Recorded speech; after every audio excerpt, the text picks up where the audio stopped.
Baik, diawali dengan Bismillahirrahmanirrahim. Assalamualaikum warahmatullahi wabarakatuh. Saya Irwinda Febrilianti, NIM 340218103866, kelas Manajemen L. Di sini saya akan menyampaikan materi tentang Standar Operasional Prosedur atau yang disingkat dengan SOP. Nah, langsung saja kepada materinya. Standar Operasional Prosedur atau yang disingkat dengan SOP dalam bahasa Inggris Standard Operating Procedure yang dapat disingkat sebagai SOP adalah suatu alur atau cara kerja yang sudah terstandarisasi. Standar operasional prosedur ini memiliki kekuatan sebagai suatu petunjuk bersifat mengikat dan direktif. Hal ini mencangkup hal-hal dari operasi yang memiliki suatu prosedur, langkah-langkah tertulis yang pasti. SOP disusun sesuai dengan kebutuhan, visi, dan misi masing-masing perusahaan atau organisasi dengan tujuan yang berbeda-beda. Nah, selanjutnya ada Sailendra 2015.2.11.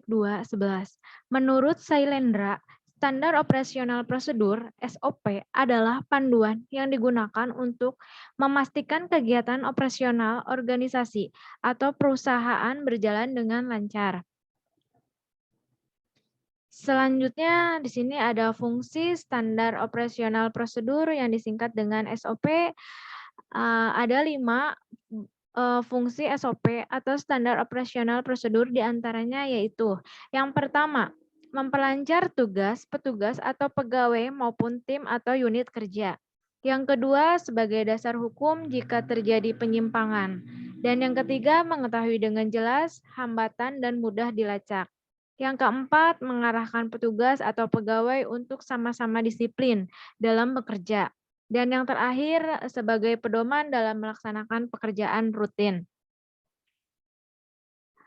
Nah, di sini juga ada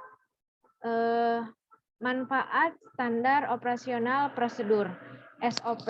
Menurut Permenpan nomor PER garis miring 21 garis miring M garis miring PAN garis miring 11 garis miring 2018 manfaat SOP diantaranya yaitu yang pertama, sebagai standarisasi cara yang dilakukan dalam penyelesaian pekerjaan khusus, mengurangi kesalahan dan kelalaian. Yang kedua, menjadikan staf lebih mandiri dan tidak tergantung pada intervensi manajemen, sehingga akan mengurangi keterlibatan pimpinan dalam sehari-hari. Yang ketiga, meningkatkan akuntabilitas dengan mendokumentasikan tanggung jawab khusus dalam melaksanakan tugas. Yang keempat, menciptakan ukuran standar kinerja yang akan memberikan pegawai cara konkret untuk memperbaiki kinerja serta membantu mengevaluasi usaha yang telah dilakukan. Selanjutnya, menciptakan bahan training yang dapat membantu pegawai baru untuk cepat melakukan tugasnya. Menunjukkan kinerja bahwa organisasi efisiensi dan dikelola dengan baik. Berikutnya, menyediakan pedoman bagi setiap pegawai di unit pelayanan dalam melaksanakan pemberian pelayanan sehari-hari.